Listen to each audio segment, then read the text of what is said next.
Hey friends, welcome or welcome back. My name is Shannon, and today we are going to talk about a few books that I have been very hesitant to read over the years.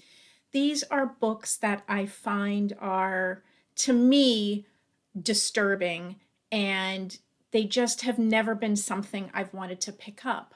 However, these books are also very popular. They're all, except one, classics. And they've been taught in schools and they've been very controversial. I've even mentioned them recently in some videos about banned books.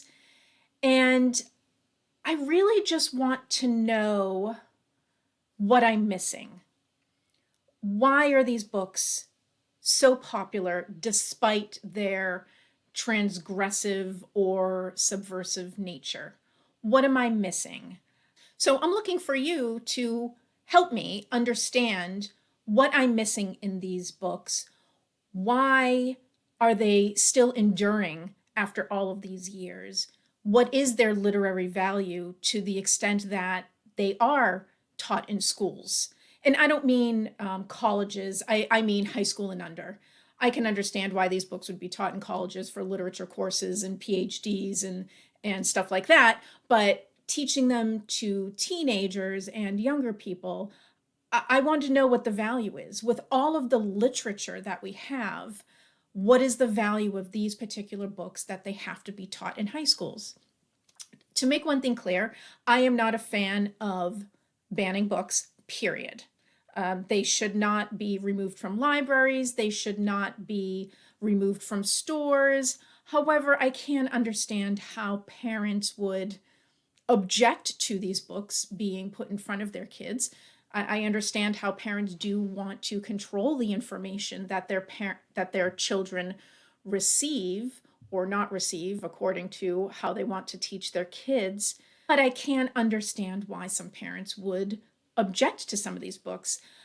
These books have been upsetting to me, and I've never even read them, but I know enough about them to know that they will upset me. And then, on the other hand, am I just being Judgy McJudgerson and not really finding out for myself what these books are about and why they still endure after all these years? So I'm looking for you to help me out. I would love for someone to give me a little bit of insight as I go into these books and not go into them with a very judgmental attitude. Maybe go in with a little bit of insight and background so that I can better understand these books and give them a fair shot. So the first one is One Flew Over the Cuckoo's Nest by Kesey. And I'm actually not unfamiliar with this story. I performed in the play version of One Flew Over the Cuckoo's Nest like 24, 25 years ago. So I'm familiar with the play. However, the play does remove lots and lots of material. And I know that this book is very subversive, and it was written at a time where mental health treatment was still pretty much in its infancy and things were changing. So this is a mordant, wickedly subversive parable set in an Oregon psychiatric hospital. It chronicles the head-on collision between its hell-raising, life-affirming hero, Randall Patrick McMurphy, and the totalitarian rule of Nurse Ratched. McMurphy's revolution against Big Nurse and everything she stands for quickly turns from sport to a fierce power struggle with devastating consequences. And just by that summary, things don't sound so bad. They really don't. But I do know that some disturbing things do happen in here.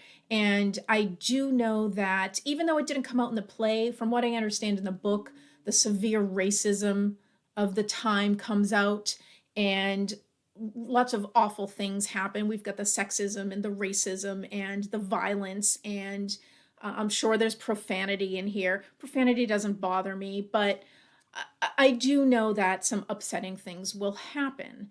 And I just want to go into this with a different frame of mind. What am I looking for? Is there something being commented on in here that I'm not understanding. Now, I have seen the movie. The movie to me didn't seem that bad. It seemed fine. So um, I'm not sure why this book has been so controversial. Maybe I'm missing something. So please let me know when I go into this, having already understood the background of the story because I have performed in the play. Let me know what you think. So, One Flew Over the Cuckoo's Nest is probably the least upsetting novel in this stack. I almost didn't include it because I feel like it's not as serious as the other books that I have on this list. And next up, we have A Clockwork Orange by Anthony Burgess. Now, I only have the movie for reference, and I've only seen bits and pieces of it, and that's all I needed. Why? Why is this so important? Why has this been taught in schools? What am I missing? What am I not understanding? Teen gang leader Alex narrates in fantastically inventive slang that echoes the violent intensity of youth rebelling against society. Now, rebelling against society, I am all for. Youth rebelling against society does not bother me. At least what I know about this book and the things that happen in this story and the things that happened in the movie and the fact that I think Kubrick himself actually asked for the movie not to be shown after a certain period of time because certain things were happening. I could be mistaken on that. Those of you who know Kubrick better, please let me know. Hey friends, editing Shannon here. I'm doing a really bad job in describing A Clockwork Orange and why it's so disturbing. Basically, the book is set in a dystopian world, and this particular protagonist, Alex, who is a teenage gang leader, basically, all the crimes that he commits are very, very violent. And there's a lot of very violent sexual crimes as well. And that is why it is so disturbing to me, just because of the violence it depicts sexually to women. And as I'm doing my research here, the movie was out in 1971 and was withdrawn from circulation in 1973 at Kubrick's request, as he believed recent crimes in the UK may have been influenced by the movie's violent scenes. So, very violent book specifically against women. So, that is why A Clockwork Orange is, to me, very disturbing. And I wonder why it would be taught in schools to teenagers. But the movie is my only reference. And that was enough for me to just completely ignore this book and judge it as something I would never, ever want to read. But it comes up constantly. People are always talking about it. And so I need to understand, what is it about this book? What is it saying that it endures so long? Do we really need to be teaching this to kids now with all of this literature that is out there? I don't know, and I want to give it a fair shot. So please let me know what you think about A Clockwork Orange. Next, we have Lolita by Vladimir Nabokov. Now, Lolita has been very controversial since the moment it was published. And this is the story of a grown man named, it's like Humbert, his obsession with a 12, 13-year-old girl. Now, out of all of these, this is probably one of the most upsetting books to me. And I'm a grown woman. I am a grown woman, and I can hardly bring myself to read this book. And I'm sure many women also have a hard time with it because of things that most women have gone through in our lives, with unwanted sexual attention, unwanted sexual touching. I mean, the first time I was actually groped without my consent was when I was 13 years old. Okay? Same age as this young girl here in this book. So all of that is very formative and very upsetting to me. So I need to know what is going on here. Why I need to know why this story has endured for so long, why it is considered one of the great works of literature, why does it still have literary value? Now, I'm sure this is beautifully written. I'm sure the language in here is absolutely gorgeous. I don't doubt that at all. But is there a way? I'm sure there is a way to make the points you want to make in a different way, something that isn't so upsetting. Editing Shannon again. I'm doing, again, a very bad job in explaining myself. So when I say, when talking about Lolita, that as a grown woman, I have a hard time reading this book, what I meant to say was that if me, as a grown woman, if I have a hard time reading this book, how can we put this book in front of teenage girls who are just beginning their sexual journey? So that's what I meant about that. Also, when I talk a couple of times about whether a book has literary value, I am not saying that every single book published has to have literary value. But if these books are enduring for so many years and being taught in high schools, there must be some value attached to them, or they wouldn't have endured for so long, or they wouldn't be considered valuable for teenagers to learn. So that's what I meant about literary value. Okay, enough butting in. Back to the video. Again, this is upsetting to me. It may not be upsetting to other people, and it may not be upsetting to men. I don't know. But for me personally, this is something that even as a grown woman, I can hardly bring myself to read this book. So if you have read it, if you understand it, if you know something that I should be thinking about when I go into this book, I'm going to try. I don't know if I'll be able to finish this book. I have known many people who have, in good faith, started the book for the same reason. I need to know what's going on. And could not finish it.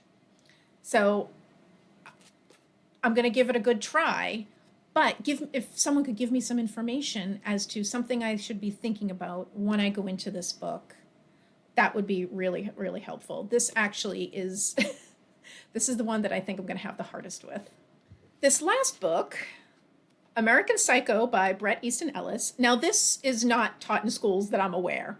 So I'm not actually concerned as to why this is being taught to kids, because I don't think it is. And similar to A Clockwork Orange, the only reference that I have to this is the movie with Christian Bale.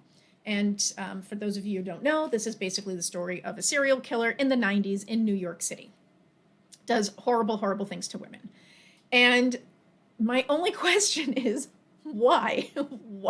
Why is this needed? Why is this still around after however many years, over 30 years? Why was that movie made? As cute as Christian Bale was in the 90s, I personally did not need to see that movie, and it upset me a lot. So, what am I missing? What is Bret Easton Ellis trying to say here, if anything? Or is it just trash? He's just some guy who's just, writing a book about killing women because, he knows it'll get people off. I don't know. Maybe not. Maybe he is actually trying to make some sort of commentary here. I don't know. But if you know, I would love for you to tell me so that I go into this book maybe giving Bret Easton Ellis the benefit of the doubt. So that is it. 4 books that to me are upsetting, and I would love to know why they have endured for so long. I would love to know any type of background information you can give me. I would like to also give these books a fair chance instead of spouting my judgy comments on something that I actually haven't even read. Saying that these are terrible books without actually having read them. I know a lot of us are guilty of that. Oh, I'm not going to read that book. That is awful. Okay, fine. I would like to have something to back up my statement. So if these books are awful, I probably should read them to know for sure.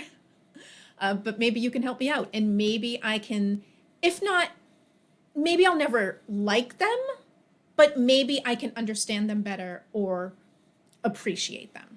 So let me know what you think. I would really love to hear from you. So that is all I have for you today. Thank you so much for joining, and have a great day. Bye.